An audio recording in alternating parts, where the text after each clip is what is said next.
truth is the most convincing story that maps onto reality, and that's why the central narrative is falling apart. Right now in the United States, people should not be walking around with masks. We must see the central narrative for the fiction that it is. We are Americans. While elections are sometimes messy, this was a secure election. The founders began the fight for human liberty and self-governance, and it's up to us to finish the job.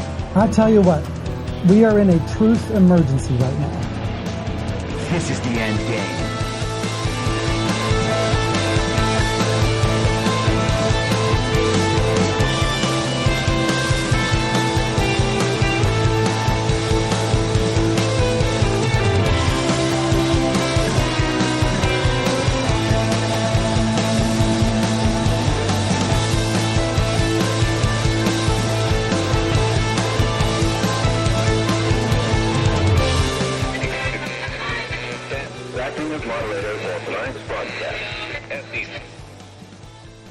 It's Monday, October 30th, 2023, the 1013th day of dystopia. I'm your moderator, Chris Paul. Let's be reasonable. A warm welcome and hello to all of you listening to the podcast on the day of its release. The only way to do that is by becoming a paid subscriber at I'mYourModerator.substack.com. You can do so for as little as $50 a year or $5 a month. And in doing so, you will be supporting me, the work I do, and this show as it expands. And if you can't, or you simply don't want to, continue listening to the podcast for free a couple days later on a wide variety of podcast platforms and, of course, Rumble. All I ask is that you share it with your friends. You can find the links to the podcast, the writing, the social media, and the merch site by visiting linktree.com/I'mYourModerator. So over the weekend, we have more of a massive push for everyone to go all in on war in the Middle East, potentially World War III. We all have to back Israel, or we are the worst people to ever walk the earth, basically Nazis. Despite the fact that all of the people telling us we are Nazis just actually supported Nazis in Ukraine last year, while telling us that they couldn't be Nazis because the comedic actor in charge of those Nazis is reportedly Jewish. Therefore, they're not Nazis despite the fact that they are Nazis. And we are Nazis because we don't want to eradicate millions of people after watching a bunch of videos online that upset us. So how's that for coming in hot to start a Monday? Leaving that aside for a little bit, though, let's deal with some other craziness from over the weekend. And thank goodness, a bunch of that craziness was captured on video. And of course it was, because the clips I'm going to share with you are from television shows. So the people who are speaking in these clips, you would think that they would know other people might hear the things they're saying. But I think it's kind of a factor of the informational bubble that these people exist in. They are in that echo chamber. They don't really listen to or care about external feedback. And so inside that bubble, you can say all sorts of things that might make you look like an evil sociopath to the rest of the people in the world. But these people don't interact with the rest of the people in the world, and they don't care about their opinions. And let's begin with Professor Scott Galloway from NYU on Real Time with Bill Maher Friday night. It seems that the COVID superfans are now looking for some sort of escape hatch. They just want to leave it all in the past, make it all go away. I was on the board of my kid's school during COVID. I wanted a harsher lockdown policy, and in retrospect, I was wrong. The damage to kids of keeping them out of school longer was greater than the risks. But here's the bottom line. Myself, our great people, the CDC, I'd like to think the governor, we were all operating with imperfect information, and we were doing our best. So let's learn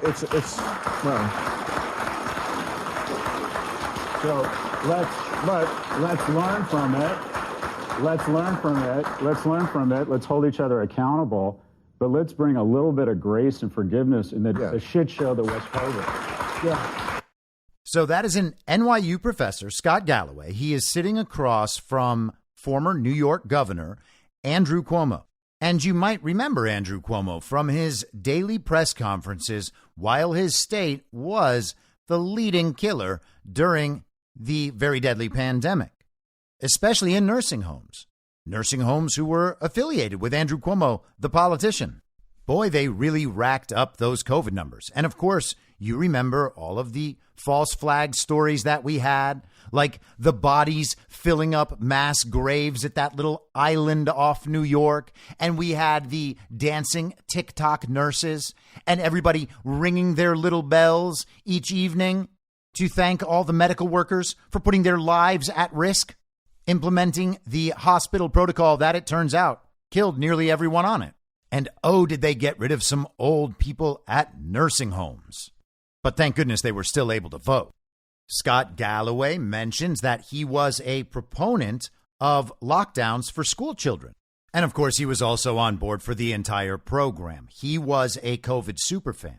I remember tweeting something at him in 2020 before I was banned for Twitter for 2 years, but Scott Galloway blocked me.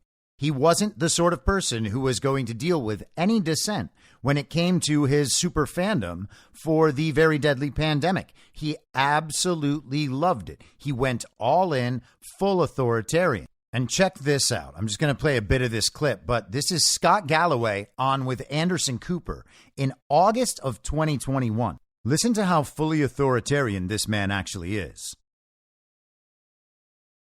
This government lacks the backbone.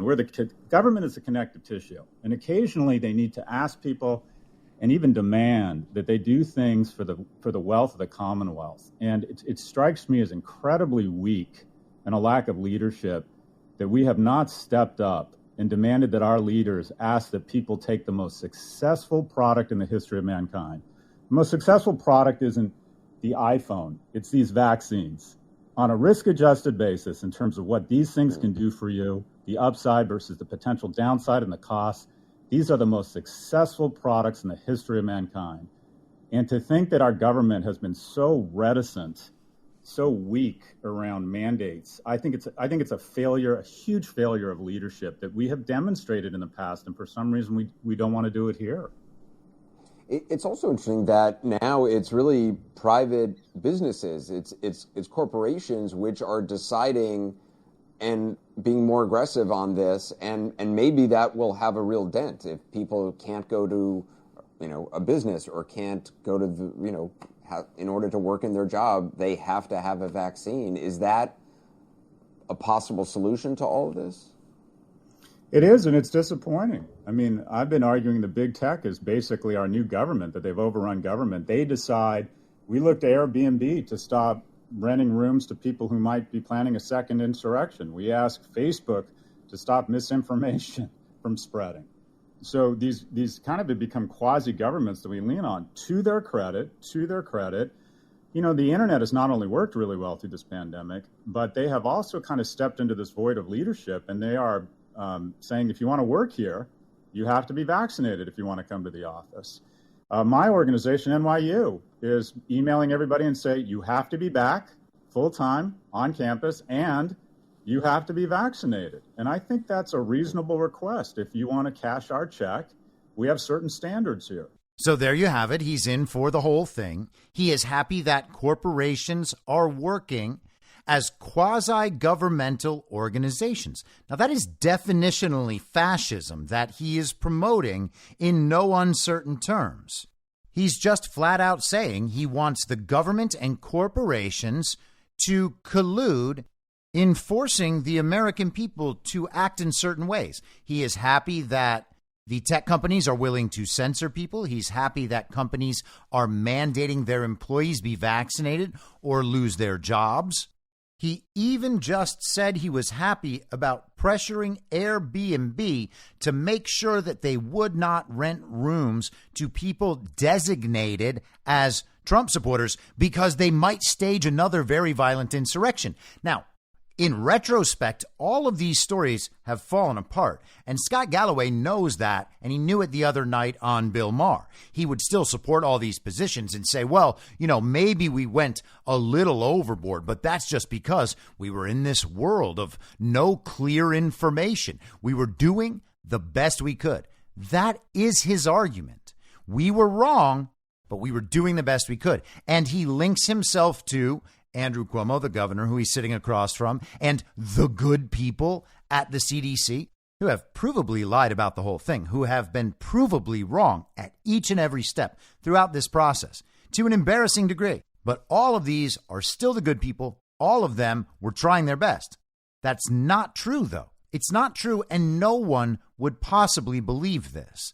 Again, I was blocked by Scott Galloway, and that's fine. I don't care when people block me.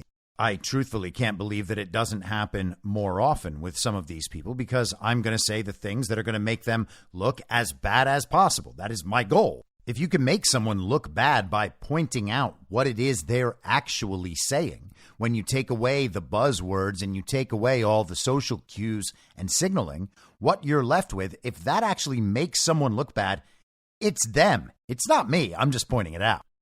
But my point here is, people told Scott Galloway then. He just didn't want to hear it. He was certain that he was right because he's very smart and very credentialed. He's an NYU professor, which means that he has access to other very smart, very credentialed people like NYU professors. And the truth is, if a whole lot of professors agree on something, there's no way it could ever be wrong.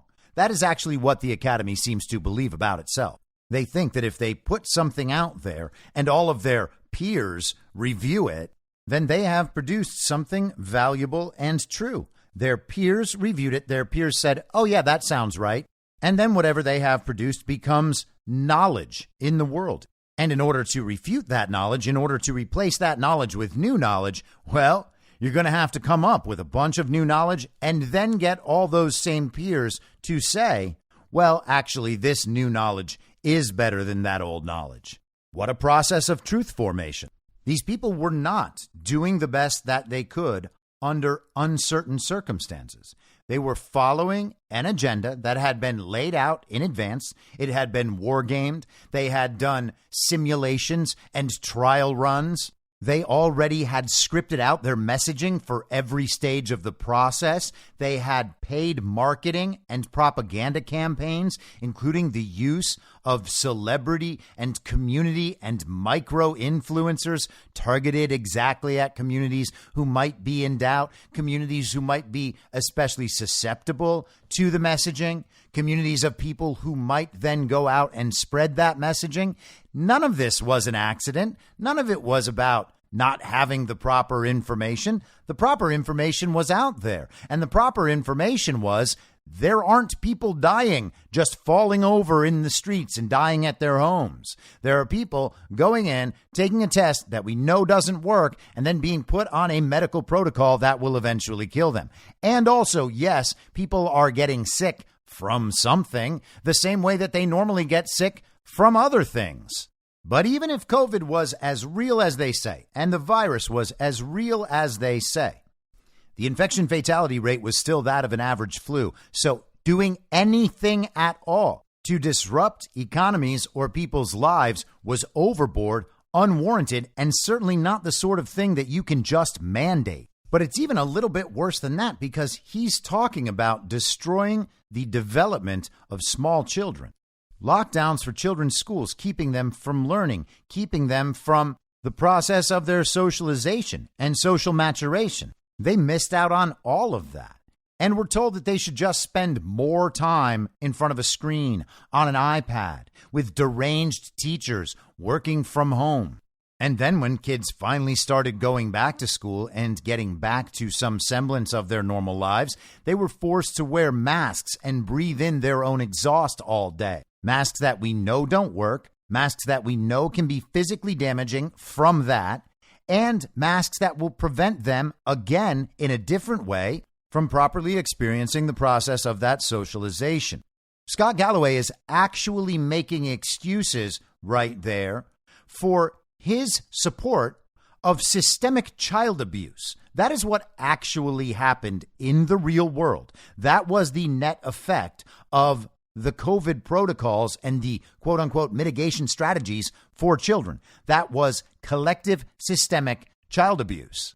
And 3.5 years later, Scott Galloway is asking for a little bit of grace because COVID was a shit show. It was all unknown, except to all of the people who were telling him, hey, professor, you're obviously wrong about all of this. And even if you were right about all the facts, which you're not right about, you are still wrong in all the conclusions, and you are obviously a proponent of something that is going to be incredibly damaging for the youngest and most vulnerable people in our society.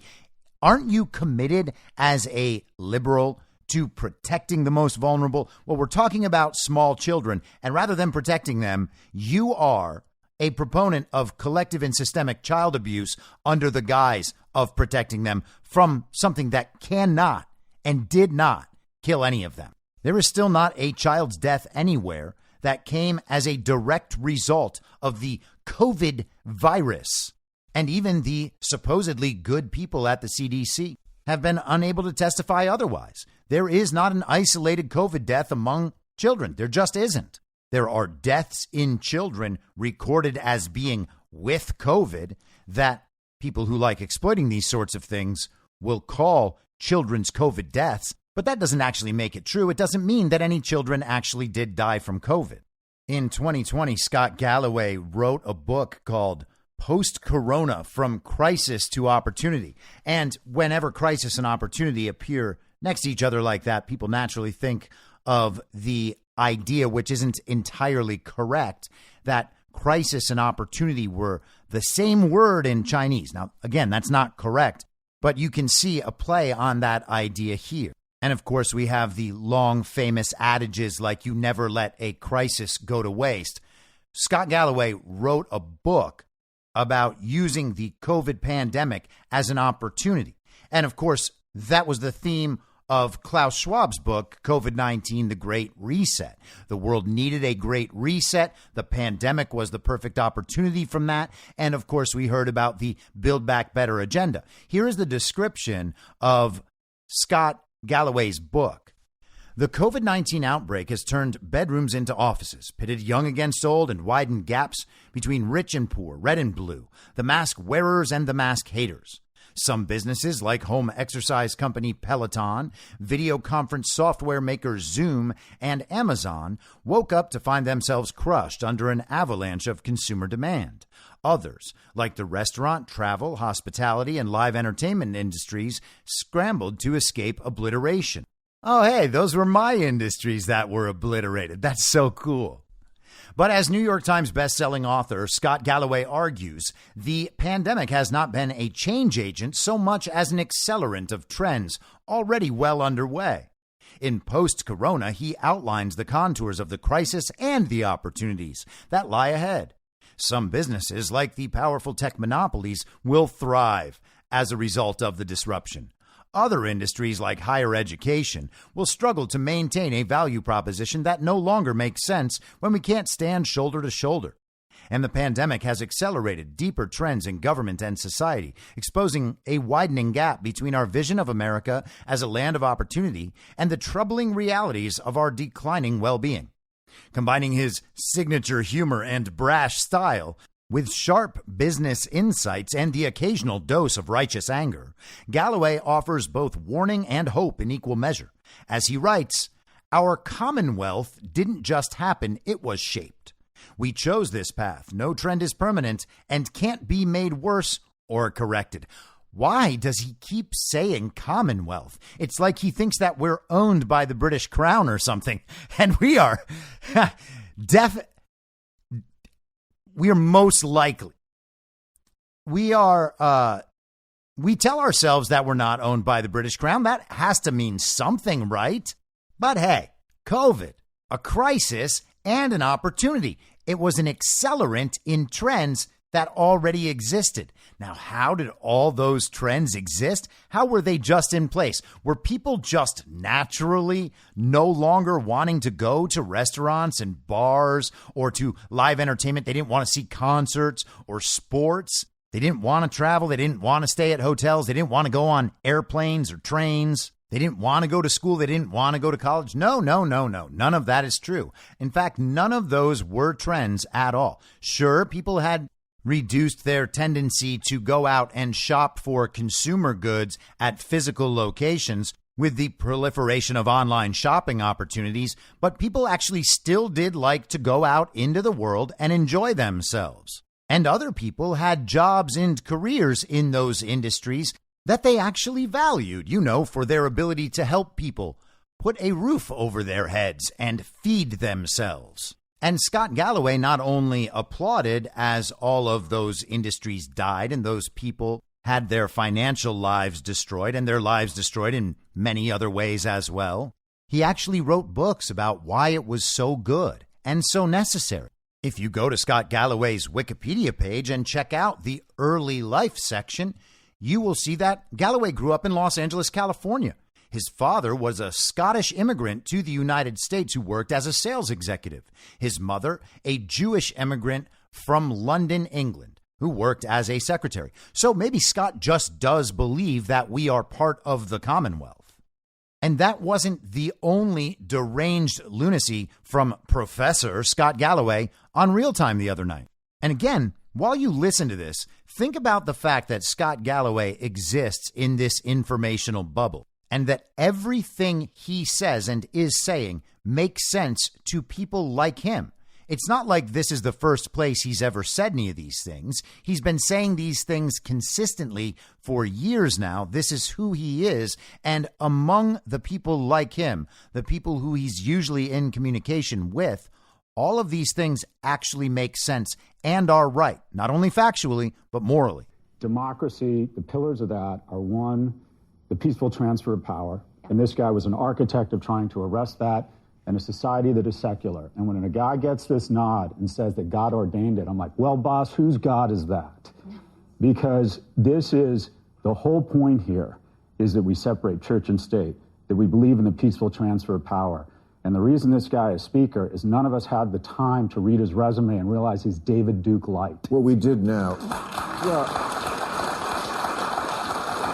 Well, I don't know if he's David Duke Light. I read today he has an adopted black son. Yeah. I don't think David Duke would do that. But he is a religious nut. He was the lawyer for Alliance Defending Freedom. This is from their literature. They seek to recover the robust Christian-domic, I don't know that word, you're a professor, maybe you do, Christian-domic theology of the 3rd, 4th, and 5th centuries. You know, maybe the 5th.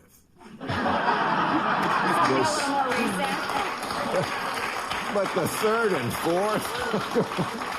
I mean, he uses the phrase, the so-called separation of church and state. This is the alliance of, I hate to, fascism, the word is thrown around, but it's always the far-right church folks meet with the corporate power folks. That's Mussolini, that's all these fascist states. And this is now that, and of course Trump doesn't give a shit either way about religion. He'll say whoever likes him, right. He will, sure, I'm down with, so he's of course going to just cave on all this religious nonsense. From the 5th century we're going back to now.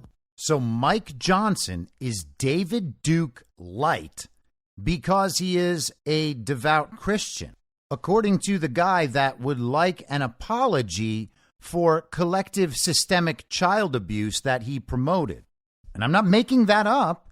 He admits he promoted it. He admits it was wrong and admits he was wrong. But that was only because it was the great unknown. No one could have determined how this COVID thing would have turned out, even though we know that their communications were scheduled in advance. We know that none of their statistics ever supported the notion that COVID could kill at a rate any higher than a normal flu. But no one could have known. That guy is telling us who David Duke Light is. And it's probably worth remembering that the KKK, the organization that David Duke is affiliated with, is a Democrat Party organization, and that the quote-unquote president that Professor Galloway supports was actually mentored in politics by a Klan leader for 30 years. None of it even matters to these people. Inside this bubble, this is the total inversion in the false reality that I talk about so often. He's saying that the new Speaker of the House is David Duke Light because he's a devout Christian who believes that he should be using his faith to inform all aspects of his life. That makes him David Duke Light while he is supporting an illegitimate president who was mentored by a Klansman, and he's the good and smart guy. And then you have Bill Maher suggesting that this is actually the rise of fascism, because you know what fascism is. It's when conservative religious people meet corporate guys? And he's saying this to a guy who publicly appears talking about how happy he is that government and corporations are working together to silence and suppress people with whom Scott Galloway doesn't agree on politics. Fascism, like every other outgrowth of Marxism, is not rooted in conservatism.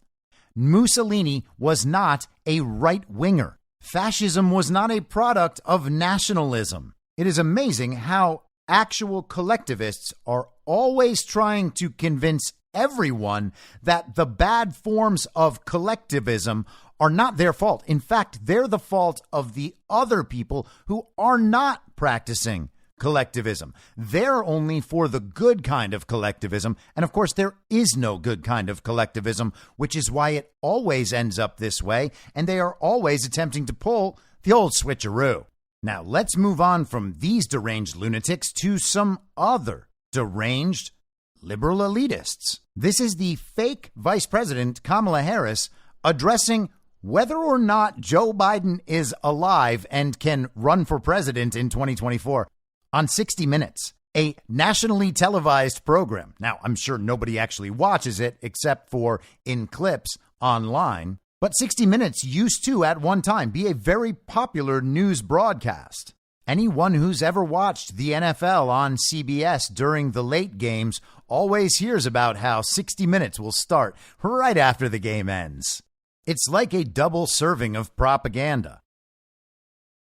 Talking to some Democratic donors, and they have told us that should something befall President Biden and he is not able to run, that there would be a free-for-all for who would run as president. You are in the spot that would be unnatural for you to step up, but we're hearing from donors that they would not naturally fall into line. Why is that?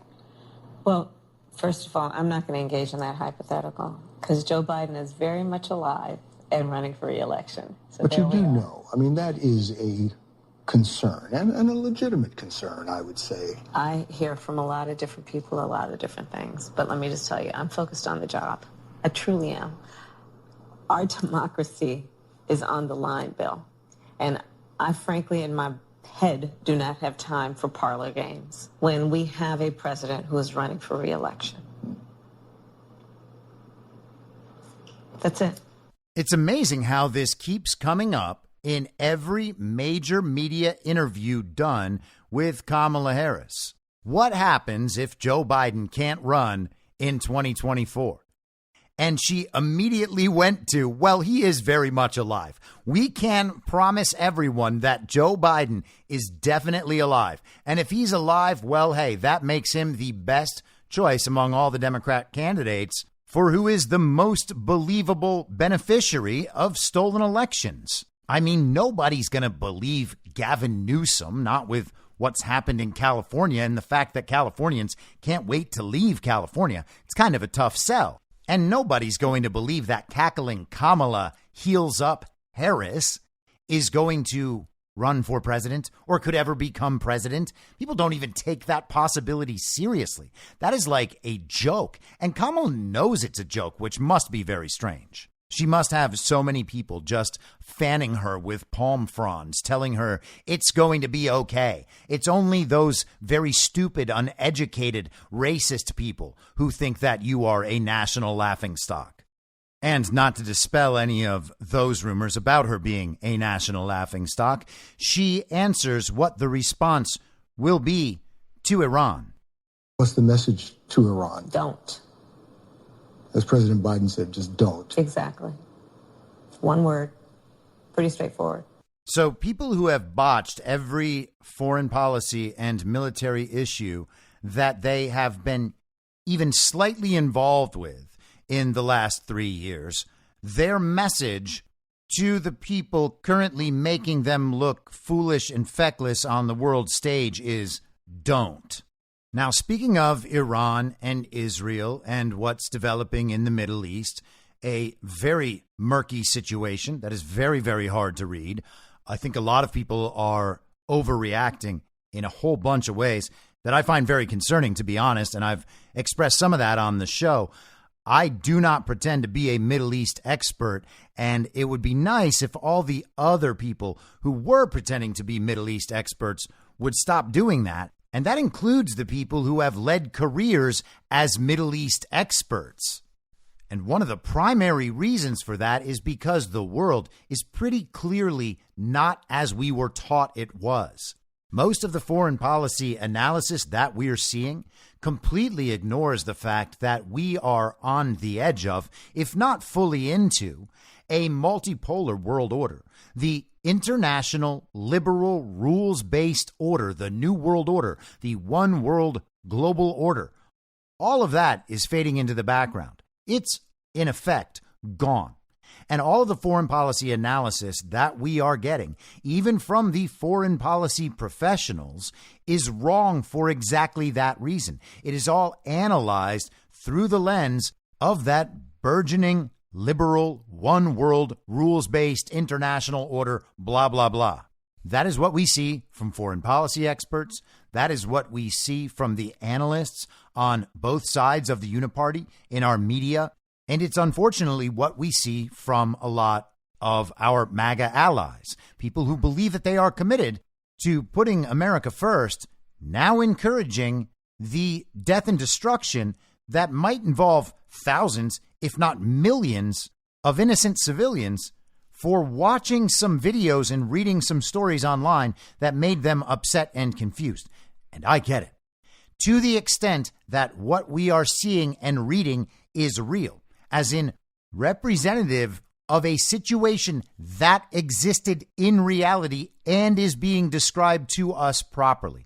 Again, it's the same distinction to make when talking about false flags. There are false flag events that are nonetheless quite real, but improperly relayed. Responsibility is improperly placed intentionally, and people are manipulated based on their reaction to the event, even though everything they know about the event is a complete and total lie. We have to view every situation that way, as if that is a policy. And then we have to apply our new understanding of the world, not this 1980s understanding that was used to skew our views about what was happening in Russia and Ukraine. And again, it's all the same people doing all the same analysis for all the same reasons. They were absolutely dead wrong about everything that had to do with Ukraine, including and especially the responsibility of the citizens of the United States to support action,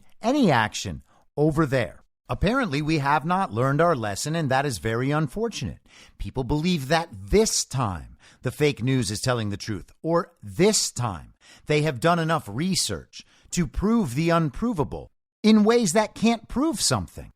And on the basis of what remains unproven, there are people out there calling for military action by our people in foreign lands or using our money. What is being done and what people are encouraging to be done will be done in our names. And when you're talking about the violent death of hundreds or thousands or hundreds of thousands or millions of people potentially, depending on how far into all this we actually go, it would seem like we all have a moral responsibility to not engage in any of that if there is a very strong likelihood that everything we are being shown and told will eventually be retracted and maybe even one day apologized for, as Scott Galloway was with the COVID. Oh, sorry, we got that thing about the paragliding go-karts wrong. We talked a couple of weeks ago about that girl who was supposedly kidnapped from that rave, Shani Luke, and she was reportedly the body that was being driven around in the back of that pickup truck as Middle Eastern-looking men beat that body with sticks. Now, were the legs bent in ways that human legs don't bend, especially without bruising or breaking or blood? Yeah, it looked like a complete fake rubber dummy body in the back of that truck. Was it or wasn't it? Well, we don't know, but nothing about it looked natural. Who's the girl? Well, we don't know. but she was someone on Instagram. And if we look at her prior Instagram posts, well, then we can imagine a personality and a backstory for her. That makes her more real. If we say that was the person in the back of the truck, well, now you're just insensitive to this real person with this very interesting backstory. Seems like a nice girl. You're being insensitive to think that that might actually be a rubber dummy in this video that we're being shown by who knows, taken by who knows, taken when, who knows. But it's shown to us, and we are told that's the same nice woman in the Instagram photos. That woman who just wanted to live her life and have fun. This video shows that woman. You're just going to have to trust us. But you know what? We don't know who the us is. The us is just whoever first reported it on the internet. Whoever posted that video first and said what it represented set the story. And that story spread. Everyone then was forced to dispute that story, despite there being no reason to believe the story was true based on what we were being shown. And there still isn't. But today we got reports that that girl's parents have said that she is dead, and apparently some piece of her skull was found somewhere. And I'm sorry for the grisly details, but we are now told that 3 weeks later, the entire thing is true because of these recent updates. And if we say something like, well, these updates actually don't prove anything, I'm not going to watch everyone get all of the details of a story dead wrong and then reshape everything over the course of a few weeks to say, no, we actually have had this story right the whole time. We've seen this play out way too many times. I would rather be wrong in this direction than just believe this stuff and then promote the mass killing of other people. Shouldn't we all understand how strange it is that the entire world is being asked and truthfully coerced at the expense of their reputations to go along with whatever they're told, whatever amount of death and destruction Israel wants to mete out in Palestine? We are told we must approve because it's Israel, because that means it's an attack on Jewish people. So if you don't allow them to respond however they want, you're a bigot. Well, here's the thing. I don't have any influence whatsoever on how Israel responds to Israel's issue. And I wouldn't want to, because it's Israel's issue. So why am I being coerced into accepting that I must morally back whatever it is they're doing? They don't need my moral backing. They don't need me to speak on their behalf. I don't need to scream on social media about what I've been told was done to them and what's being reported that they're doing to people in Gaza. We're being told it's okay when one side does it because they started it, and because if we don't go along with it, that means we're bigots. Well, I'm not sold on those reasons. In fact, I find them rather insulting. If you're going to do what you're going to do, just go do it. Don't attempt to coerce me to go along with it and put my stamp of approval on it. I don't want that done in my name. I don't trust this regime to accomplish anything. I don't trust them to be honest about anything. If they tell me that we all must unify with their desired outcome or else we're bad people, that's going to be the last thing I do. We have all of this dead wrong. People are looking for details to prove whether or not the story they saw online is true or false. And if they can convince enough people that it's true, well, then they get to argue about how you're a bad person unless you allow this military unit to do whatever they want to this collective group of people. And then when people say, well, that doesn't really look real, are you sure about this story? You're asking an awful lot of me based on an emotional reaction you're expecting me to have to this very upsetting and confusing content that you're showing me. And all of a sudden, we have people engaged in this spectacular battle on who is going to figure out the right details of the authenticity of a piece of content so that they will then have the desired moral reaction, and they will support our funding and arming a foreign military to go remove terrorists from a very small piece of land. We send Israel money every year. They approved another $3.8 billion last week, and they are going to be debating $14.8 billion more for Israel this week. You know who's saying that? New Speaker Mike Johnson. You know who asked for that? Joe Biden, the fake president, in his little fake Oval Office speech. Have any of the problems in your community, in your life, been fixed? Well, certainly not under Joe Biden, they haven't.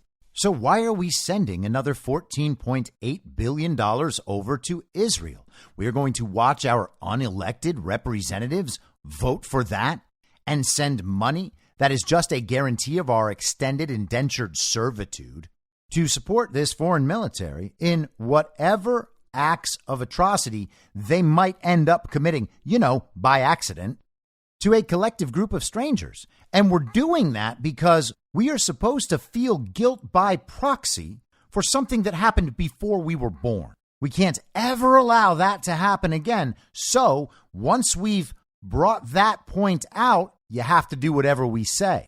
And the sad thing is that any conversation about this at all gets somehow reframed as anti-Jewish. I have absolutely nothing against the Jewish people. I have nothing against the Israeli people. I am staunchly opposed to whatever this global regime tells me that I should be doing and thinking. I would rather be wrong the one time they're saying something true than assume they're telling the truth. I like my odds. We can safely assume that what they're doing is in direct opposition to our interests. If you're then going to tell me that me disagreeing with that global regime is based on some underlying hatred I have for people I don't hate, some of the people I love are Jewish. So I definitely don't hate Jewish people. I feel no hate in my heart whatsoever for Jewish people. I am going to oppose the regime all the time. And if the regime is telling me I must go along with them on the backs of Jewish people who I actually do respect and love, well, then you're just affirming for me that I really am being manipulated. And guess what my response is going to be? Don't. And that's pretty simple, don't you think? Now, I know that people get frustrated and think that we spend a lot of time saying that things are fake when we can't know 100% that they are fake. And I think I've gone through this to some extent on this podcast. I think that most of you probably understand where I'm coming from when I talk about this stuff. It is because extreme skepticism should be applied in all of these situations, not only because of how dramatic and how impactful the situations would be or could be if they were true, but because they're all being relayed to us by the same people who have been wrong over and over and over and over and over again in the exact same ways. You cannot just get Ukraine that wrong and expect everyone to go along with you again 20 months later, because this time you're not just a Putin lover, you're a bigot. My response is, okay, well, I'm going to go ahead and just let you keep calling me that for a while, knowing that in the end, I will not be a bigot, and I will also not be the person who just callously encouraged the potential death of 2 million people and the potential for an outbreak of a kinetic World War III in the Middle East. So, yeah, I'm really, really okay with my position. And the other part is just from a logical aspect. You cannot just default to the idea that the stories being told to us by the mainstream media are true, or mostly true, or even somewhat true. They do not have any responsibility whatsoever to tell us the truth. And you might say they have an ethical responsibility, but they have already told you that they don't care about that. They spent 2014 through 2020, 2021 announcing that that was not their model anymore. They said it was important for them to be pursuing justice while telling you the news. They needed to be pursuing equity and equality and diversity and inclusion. They are not relaying you a set of facts they have no obligation to, and they tell you that. We know their legal obligation was totally and completely removed, they can absolutely propagandize us on behalf of the government. We talked about the Smith-Mundt Modernization Act maybe 6 weeks ago on the podcast. That took care of it right there. And they have already told you they don't believe they have an ethical obligation either. I posed this question last week on Twitter in a poll. I said, is the news media required by law to tell the truth? I got a bunch of votes in response, well over 1,000. I can't remember the exact number. 87% were correct and knew that the news media is not required by law to tell the truth. And 13% wrongly believe that the news media is required by law to tell the truth. That is 1 out of 8 people responding, still believing that the news media has some obligation to tell the truth. They do not have a legal obligation. They do not believe they have an ethical obligation. And certainly random accounts on social media that put this stuff out don't have those obligations either. Extreme skepticism is called for in all of these situations. You should actually require a very high standard of evidence if you're about to go supporting some country, nation, entity, army, whatever it is, going and indiscriminately killing a bunch of strangers 8,000 miles away. That should be an enormously high standard of evidence, and most people seem to not require any evidence at all. Oh, yes, this video online has upset me. There are people out there, I guarantee this is true. There are people out there who have not watched any of these videos and will tell people that they don't want to watch the videos because the videos are just too disgusting, too upsetting, so they've heard. They don't want to harm their delicate eyes by actually consuming the content on which they are being justified a war. And will tell people that, and will say that the war is justified because of the content they did not watch. That is absolutely something that people in this world right now are doing. And that is utterly insane. Anyone should understand the moral impact of supporting something like that on such bad information. And yet we continue to do it because people assume that the content they see must be authentic. They default toward the content being authentic. They default toward the news media telling the truth. And they do this after having seen countless fake videos online and knowing that the media has no legal or moral obligation to tell the truth. And then all of a sudden, we are stuck in a position of having to debunk something that is not at all proven whatsoever. But a lot of people do set themselves to that task, and I guess it's a good thing they do. It would be better if everyone just ignored it all. Because, again, you are only being asked for consent and moral license. You do not have an effect on the outcome whatsoever. They want you to help them let everyone else know that what they're doing is not only okay and justified, it's what everybody needs to think is okay in order to be a good person. They are manufacturing your consent, and you know it's being done, and you are holding debunkers to a higher standard of evidence than you are holding the regime that you know lies to you all the time. I do not understand how this happens. There is no requirement for someone proving that something is fake. Now, to the extent that that is sometimes possible, you can actually find, oh, that really is video game footage. Here is the video game. This is obviously fake. That is proven, done and dusted. Well, that's great. But it's not the responsibility of the person proving that it's fake to actually prove it's fake. These are extraordinary videos. Extraordinary evidence should be required in order to believe them in the first place. And then you take that a step further. You have to believe this as a justification for war. And there's still virtually no standard that these videos, this content, must meet to be believed. Higher standards are applied to the people disputing that these are sufficient cause to become proponents for the indiscriminate death of hundreds or thousands or potentially millions of people. The burden of proof just simply is not on us to somehow prove that we are justified in our position, that extreme skepticism is necessary in these circumstances, and it should be obvious by now. Every time we go through one of these cycles, whether it's a mass shooting cycle or one of these new foreign wars that we just seem to have all the time now, every time we go through this, we are shown content that is so disturbing that we would have to be awful people to doubt it. And because it's so disturbing, so disgusting, so sickening, no one can ask for proof that it's true. And why is that? It's because we tell ourselves, okay, well, they would never lie about this, not even them. They would not stoop to this level. This mainstream media would never stoop to this level.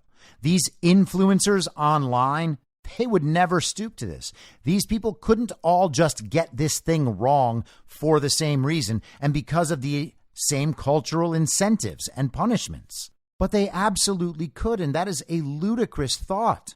And I understand that good people are more susceptible to this, perhaps, because they believe no one could actually be that bad to disseminate all these false stories and lead us into war. But all you have to remember is they lied about a pandemic. They've lied about everything. There's no level to which they will not stoop. They demand the execution of their agenda, and they will tell us anything in order to make that happen. They came out saying this is Israel's 9/11. George W. Bush, just threw out the first pitch at a World Series game. Isn't it strange he's done that after both 9/11s?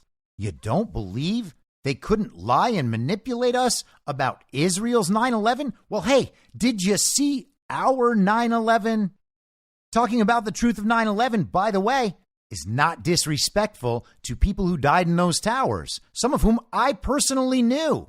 Those people and those families deserve the truth, but they're not getting it. They're never getting it. And the same people who told us all that stuff and did all that stuff are telling us all this stuff after they just told us the Ukraine stuff. And everybody's like, well, they couldn't lie about this one. They'd never lie about this one. And if you say they are, that's anti-Semitic. Well, anti-Semitic doesn't even accurately describe the situation. Turns out they didn't use that word correctly either. Isn't it amazing how they just change the definitions of all the words, and once they're changed, they speak in their language while reality marches forward? It is now anti-Semitic not to promote the indiscriminate death of a bunch of people in Gaza. But here's the thing, ultimately. Let's say that all of the information, as we've been shown, is true and real and representative of the exact story we have been told. Okay? So we have paragliding go-karts attacking a recently rescheduled and relocated rave, a desert music festival where people, particularly women, were taken hostage. And we also had plenty of women raped. We have decapitated babies. We have Hamas bombing its own hospital, even though it was reported that Israel bombed it. It was actually only reported that way because the mainstream media around the world is itself anti-Semitic.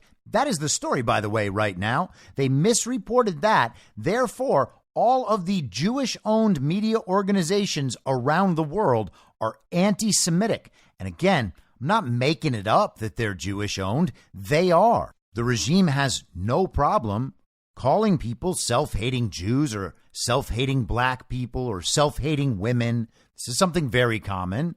Are we being told that the Jewish people who own major media organizations are self-hating? If that is what they are saying, I guess we can listen to them say that. But it looks like the mainstream media is just propping up one side of the controlled opposition dynamic as always. But let's say it's all true. And let's say all the stuff in Ukraine was true, obviously knowing that it wasn't. None of the response would still be justified from us in our name. And that is the point. That is the ultimate point. And that's not to say that it doesn't matter. And it's not to say that it's not sad when people lose their lives from indiscriminate political violence. That is very, very sad. That is the sort of thing we can wish did not exist in this world. But there is absolutely no chance that carpet bombing the Gaza Strip is going to end terrorism in this world. There's a strong chance it might increase terrorism in this world. And we're getting warnings about that constantly, including here in America, where we have let countless terrorists in through the southern border as part of the Mexican cartel facilitated partnership with the fake administration that slave trade down at the southern border. Now, I discussed, I believe last week, maybe the week before, Colonel Douglas Macgregor and how prescient he was about how things would evolve in Ukraine during Putin's very brutal invasion. He was essentially right the entire time. People came around to his position over the course of time, not the other way around. But they called him a conspiracy theorist and a Putin lover, spreading Russian propaganda and disinformation, and it turned out he was right about all of it. It would be wise, understanding that, to then listen to him and take heed of what he says when it comes to the situation in the Middle East, and he has been saying quite a lot. I'm going to go through just a couple of posts today. This is not the central narrative we are getting. Now, that doesn't mean it's the full and complete truth. I can't possibly know that, and who knows if he can possibly know it. And that, of course, recognizing that even that is to the extent that anyone possibly could. And while it's not the full and complete truth, because it can't be, it still does map onto reality far better than what we hear from the more traditional sources. Again, we saw that throughout Putin's very brutal invasion that now is just apparently what? Over? Because we don't hear about it anymore? Everyone's Ukraine flag emojis have switched to Israeli flag emojis. And so even if the very brutal invasion isn't done in reality, it certainly is done in the hearts of Americans after sending over $100 billion to Ukraine for what? Sending them intelligence, arms, mercenaries, targeting. We trained their Nazis. Everybody knows that. Even the left wing reported on that historically. The CIA trained the Azov Battalion. And it should be noted as very, very odd that the same people who were telling us during Ukraine that those weren't real Nazis, and they couldn't be because the comedic actor who was president of Ukraine was Jewish, those same people are telling us now that the Israeli Defense Forces have a right to indiscriminately kill essentially whoever they want, so long as it can be justified as protecting the Jews. The same guys supporting the Azov Battalion and endless funding of the war in Ukraine are telling us that any killing necessary to protect the Jews will be morally justified based on the various pieces of content we've seen online. Macgregor said this earlier today. Israel set out in theory to destroy Hamas. It is now confronting an increasingly united Islamic world. For the first time in 1,000 years, you have the Shiites and Sunnis who are united with one purpose, to stop Israel. Instead of responding to this, the president, as he always does, is escalating. Netanyahu is betting on this very heavily, and he believes that Israel, together with our military power, can prevail. This is a big mistake. He said earlier this morning, there is no one in Washington currently interested in dialing anything back in Israel. No one is saying emotions are running hot. This is not a good time to make these decisions, or we need to look at the consequences. What I see is an enraged American population and probably European populations when they are drawn into this. There are societies who have been penetrated by the same terrorist organizations and elements who will fight us because we are supporting Israel. This doesn't mean we should abandon Israel, but we still have an obligation to protect America first. We are not doing that at our border, in our cities, or anywhere. And he is exactly right. And still, our brand new MAGA Speaker of the House is going to try to pass a $14.8 billion funding bill for Israel this week. And if you object to that, you are going to be called a hateful bigot and an anti-Semite. Doesn't make any sense, but you're going to be called that. And they will try to marginalize you in your own peer group and make you look like a hateful person. And everybody knows how bad it is to be friends with a hateful person. Don't you remember that feeling from the summer of love in 2020? It wasn't a summer of love for anyone who was honest about what was happening. But all the people posting their black squares on Instagram sure did seem to get along just fine. So you're going to be an anti-Semite for demanding that the American federal government stops committing you to a furthering of your indentured servitude in order to fund a war in another country in your name.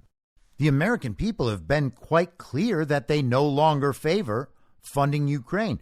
You would hope that that's because people have woken up and realized that they were lied to about Ukraine. And I'm sure to some extent that's true. There are also just people out there who think it's not that big of a deal anymore. The social incentives have changed. They're not going to get punished now for not supporting Ukraine funding. But we're going to be told that we're bigots because we don't want the federal government sending billions and billions of yet-to-be-created fiat dollars to foreign countries so they can wage war on, well, I was going to say our behalf, but it can't be our behalf. On whose behalf are these people waging war? I mean, they're saying it's to protect the Jews, but also they knew about the attack before it happened and failed to protect the Jews, despite being one of the greatest security states in the entire world. How does that happen?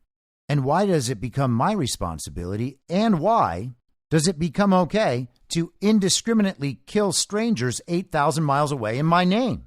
We just had a Speaker of the House removed for going along with exactly this type of spending, and apparently the lesson wasn't learned. Now, I'm still willing to give Mike Johnson a chance, but he was out on Maria Bartiromo yesterday talking about all of this foreign aid and all of their appropriations bills, and saying that if we are unable to complete the appropriations process, then we may think about a short-term continuing resolution that will allow us to keep funding the government until we reach the end of that process.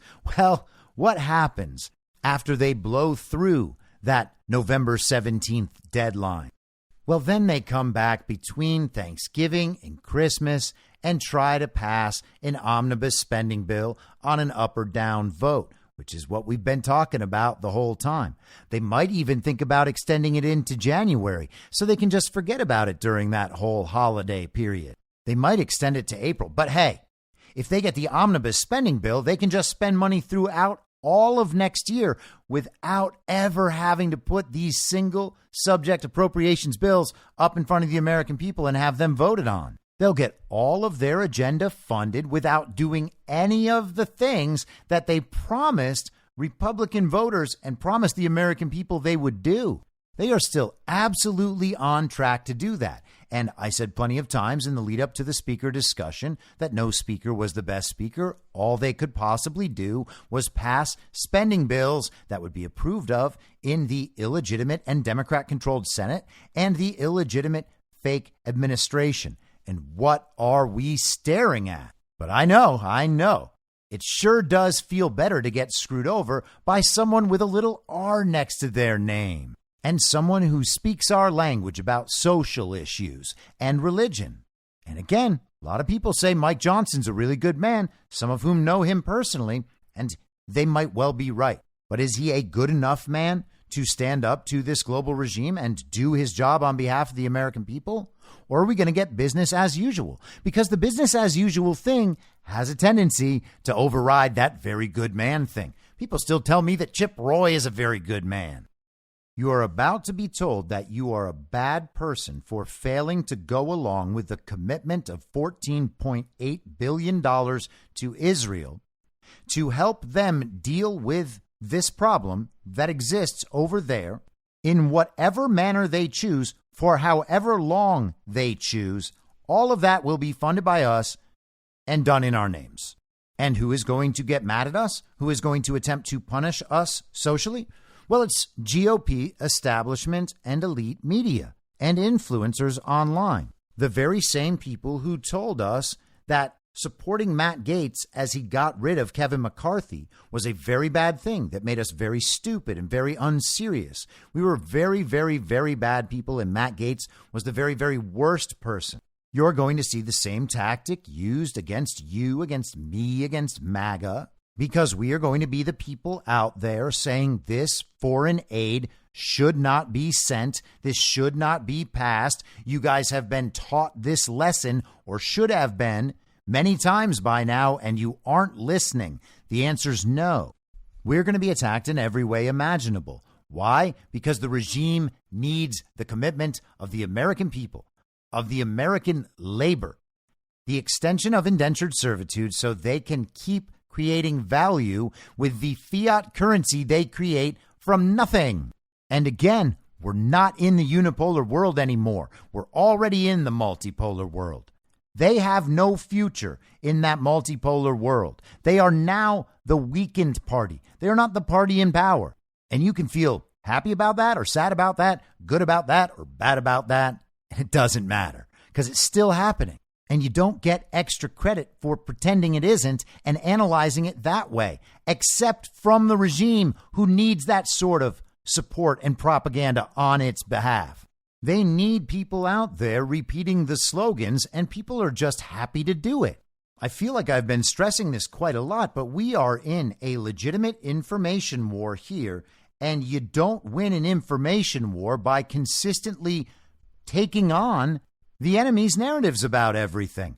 And again, it should be quite clear that I'm not saying that Israel is the enemy, and I'm certainly not saying that Jewish people are the enemy. I'm saying the regime is the enemy, and they are communicating that to us all the time. They don't even hide it. And we're just going to listen to them again and again and again. Well, this situation is too disturbing, too emotional, too upsetting, too confusing. They couldn't possibly lie about this. Therefore, they must be telling the truth this time. I don't want to be called a bad person. I can go along with this. Everybody else seems to be going along with it. That means that if I'm wrong in the exact same way all these other people are, and I have cover. No one will ever be able to judge me or hold me accountable for being wrong in this situation because so many other people are wrong with me. You know, like those good people over at the CDC and Governor Andrew Cuomo. And that is how people are reacting, even in our community, on our side of the fence. They don't want to stand in and fight. Not on this one, because the punishments are too harsh. There is no incentive, and people will try to tear down our character. People don't want to do it. Every other issue, down. Israel, nope, can't do it. And I get it. Unfortunately, it doesn't matter. It wasn't different or better when they did the exact same thing on the backs of Black Americans a few years ago. Think about what that must be like as a normal Black American, and everything in the news is telling you that this group of people who you probably cross every day hates you and wants you to die. What is the cumulative effect of that narrative on Black Americans? I would suggest to you, if it is a deleterious effect, then the systemic racism is coming from the systemic racism industry, and not from Americans who would just like to see their federal government be primarily concerned with the needs of the American people, many of whom are Black. We cannot keep falling in these traps. The regime's number one goal is to get everyone back on the same page about something, to be unified around that thing so that that thing can always be appealed to. It is a well that never runs dry. Every time they need to go back to it, there is water there just waiting. Think about what they did with 9/11 and how long they went on about 9/11, how many things they used 9/11 to justify, including the codified abuse of our constitutional rights in the Patriot Act, all of that on 9/11. And here we have Israel's 9/11, and look what they're asking us to do. Everybody needs to get back on the same page, because then it becomes that well that never runs dry. They have something else totally different that they need to get done. Well, all they have to do is connect it to this new thing that we're all unified around. They had everybody pretty much on the same page throughout COVID, and look what they did. They promoted the systemic collective abuse of America's children. They mandated all sorts of responses that actually just made people's health worse. They mandated and coerced medical experimentation. They promoted medical segregation, segregating the unvaccinated from societies. And along those lines, what did they want? Vaccine IDs, digital vaccine IDs that can be linked right into your social credit score. They wanted to track absolutely everything for social distancing.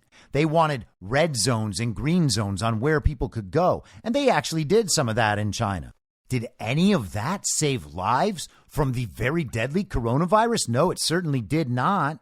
But it did accomplish a whole bunch of their agenda items. It pushed us closer to that great reset, to that point where all of us will own nothing and we will be happy.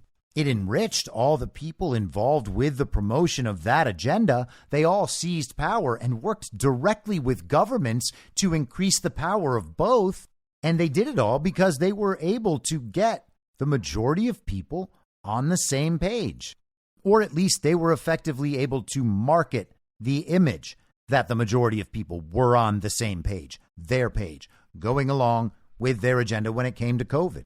And we saw visual evidence of that as well, because people were out there wearing masks, often forced, but sometimes not. And we certainly know that people got vaccinated. They were able to get a lot of people back on the same page. And since that period, they have been losing people at every step. Every time a new issue comes up and is proven eventually wrong, people lose their faith in what the regime is telling them. And then an event comes along that is so disturbing, so disgusting, so confusing, so upsetting. And there's such incentive to go along with the story, such punishment if you don't, that everybody gravitates back toward that central narrative. There is no chance that any of this is going to become easier in the future if people go along with what the regime wants. They promise to reduce your suffering at every point. Just do what we say this time and we'll stop punishing you. But they won't. They won't. And everyone who took the vaccine, even them, they should know it by now. Because most people do understand that the regime has been wrong, intentionally and manipulative, and that none of it is a mistake and that they cannot be trusted. Even most of the vaccinated know that at this point. And it doesn't matter that they apologize, in quotes. That was not an apology that you heard from Scott Galloway at the beginning. That was him saying, we are still the right and smart and good ones. Mistakes were made, but not by us. We cannot be held accountable for those mistakes.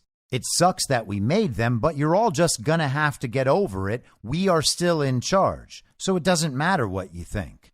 Another major narrative gets scaled back. Everybody understands it was false the whole time, and people just shrug.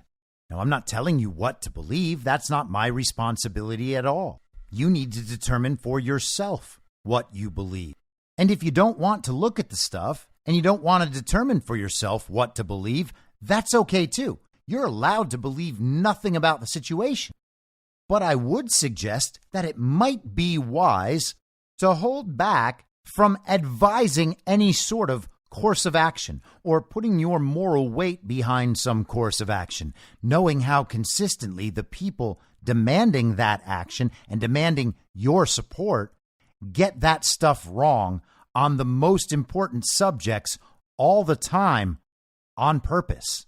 It is an entirely consistent and defensible position to say, even if all of that stuff is exactly as you describe it, there is still absolutely no way I, as an American, am going to support the arming or funding or coordination of a foreign war for a situation that does not involve America. And then what argument do we get? Well, that problem over there, it's going to come over here. Okay, well, if you are making that argument to me, and you are not a loud and vocal supporter of Donald J. Trump, the president, then I do not care about that argument coming from you at all. Because the threat, as you describe it, is a product of our open border and the slave trade being run down there. The human trafficking, the weapons trafficking, the drug trafficking, the money laundering, the crime, the murder, the rape, the assault, the kidnapping, everything that goes along with that. The problem you're describing to me, the potential danger in America that would affect us, as you describe it to me, is a consequence of that border policy, the border policy that is a consequence of a stolen election that anyone who is not supporting President Donald J. Trump right now is actively participating in covering up. So no, the answer's no. And even if you took that whole chunk out, there is nothing about the potential for an all-consuming kinetic World War III that is going to prevent terrorist acts in America. It's comically stupid. So again, it's an entirely consistent and defensible position to not want a single bit of American support going over to whatever they are doing over there. You don't have to feel bad about it. There is no way it is bigoted or hateful in any way. If people wanted to, if the media wanted to, they could spend all day and night, every day, around the year, decade after decade after decade, describing atrocities in other countries, often committed by the regime, by their terrorist groups, by the cartels they support, by their own intelligence agencies, by violent dictators they prop up. And we don't hear about virtually any of it. So we certainly can't trust that what they're trying to do is protect the sanctity of human life. They certainly don't care about human rights while they're violating ours. And they don't care about the needs of the people when they're busy stealing people's elections. And on that note, let's wrap up this way. On Thursday evening on X, formerly Twitter, Julie Kelly posted, "New. Looks like Trump is ready to turn the tables on DOJ intelligence community for foreign interference in 2016 and 2020 elections in January 6th case." Now, we covered a bit of this on the Devolution Power Hour on Saturday night. So if you want an extended conversation about this in particular, you can find it in that episode. The easiest place to do that is on Rumble. You can just search Badlands Media. But here is the very brief legal filing from Trump attorneys John Lauro and Todd Blanche. And this is to the United States District Court for the District of Columbia. President Trump's CIPA Section 5 notice and objection to unauthorized deletions of classified information. On October 26, 2023, President Trump's counsel provided to the classified information security officer for submission to the court and service on counsel a notice pursuant to CIPA Section 5 and an objection to redactions in certain of the classified discovery produced by the special counsel's office. So this is about classified discovery. They're in the discovery process for this case, special counsel Jack Smith, and they're dealing with the inclusion of various classified documents in this case. At the beginning of this month, the special counsel's office argued that, quote, the classified discovery issues in this case are limited, tangential, narrow, and incidental because the charges do not rely on classified materials. Through the CIPA Section 5 notice, President Trump demonstrates that, quote, the government appears to have looked with tunnel vision at limited issues it believed were relevant. The office was wrong. So the idea here being that the prosecution was not going to be relying on classified documents. Therefore, the discovery process for them would be limited, tangential, narrow, and incidental. And the response here from Team Trump is essentially, well, that's nice to hear that you're not relying on classified documents. But the thing is, we're going to go ahead and use classified documents. And they write. The indictment in this case adopts classified assessments by the intelligence community and others that minimized and at times ignored efforts by foreign actors to influence and interfere with the 2020 election. So Jack Smith's indictment is assuming that certain classified assessments from members of the intelligence community suggest that the elections were not stolen and that therefore Donald Trump was lying about them being stolen, which led to everything else, the election challenges, the very violent insurrection, all of it. Meanwhile, the prosecution knew, or certainly could have known, that there were wide-ranging assessments from different aspects of the intel community that said it was quite clear that there was foreign interference in the elections. And if that's true, then Trump has every right to pursue the truth about the elections. The filing goes on. President Trump will offer classified information at trial relating to foreign interference activities that impacted the 2016 and 2020 elections, as well as efforts by his administration to combat those activities. President Trump will also present classified information relating to the biased and politicized nature of the intelligence assessments that he and others rejected during the events in question. Collectively, this evidence will undercut central theories of the prosecution and establish that President Trump acted at all times in good faith and on the belief that he was doing what he had been elected to do. Now, that will be, in a normal world, an irrefutable defense. Here is all of this classified information that suggests the elections were interfered with by foreign powers. Therefore, you cannot claim that President Trump was lying or doing anything outside of the role demanded by his office, the duties as president. But President Trump getting out of this particular fake indictment is not what's exciting about this filing. It is, first of all, the announcement by President Trump and his legal team that they will present classified information about foreign interference in our elections, not only in 2020, but in 2016. Isn't that amazing? They were tracking foreign interference in our elections in 2016, and there's classified information that we somehow haven't been privy to. And to be clear, by the way, there have been plenty of announcements prior to this that there was foreign interference in those elections. So whether this is classified information confirming that or something entirely new, we do not yet know. But we do know that foreign interference in our elections in 2020, as it did in 2018, would trigger Executive Order 13848, and there could be various sanctions and seizures as a result of that. So it's really a matter of who were these foreign powers, who was working with them, and what did they do? All of that is going to be extremely interesting.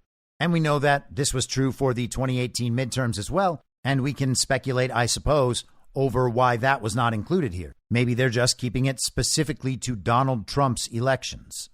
Now, it's not as if we need more evidence that elections in the United States of America are not real, but for the normies out there, they do need, apparently, more evidence. They actually just need to be told from authority, this is the truth now. The truth is elections are stolen.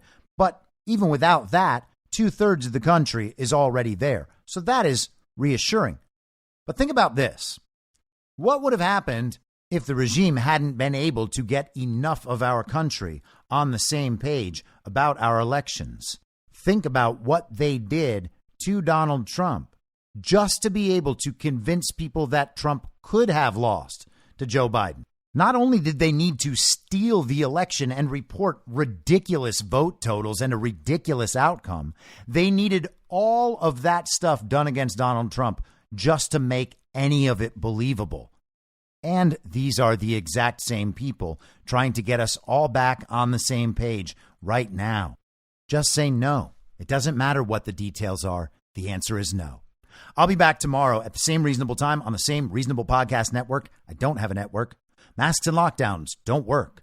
They lied to you about a pandemic. And Joe Biden will never be president.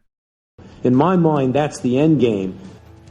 If you're listening to this episode for free, you can support me and support the show and the work I do by signing up for a paid subscription at imyourmoderator.substack.com. You can do so for as low as $50 a year or $5 a month. Comes out to under $0.25 per episode, and you'll blast right through the paywall for all of the writing. The merch store is www.cancelcouture.com, and you can find everything else by heading to Linktree. Linktree.com/I'mYourModerator. And I'll see you soon out on the range.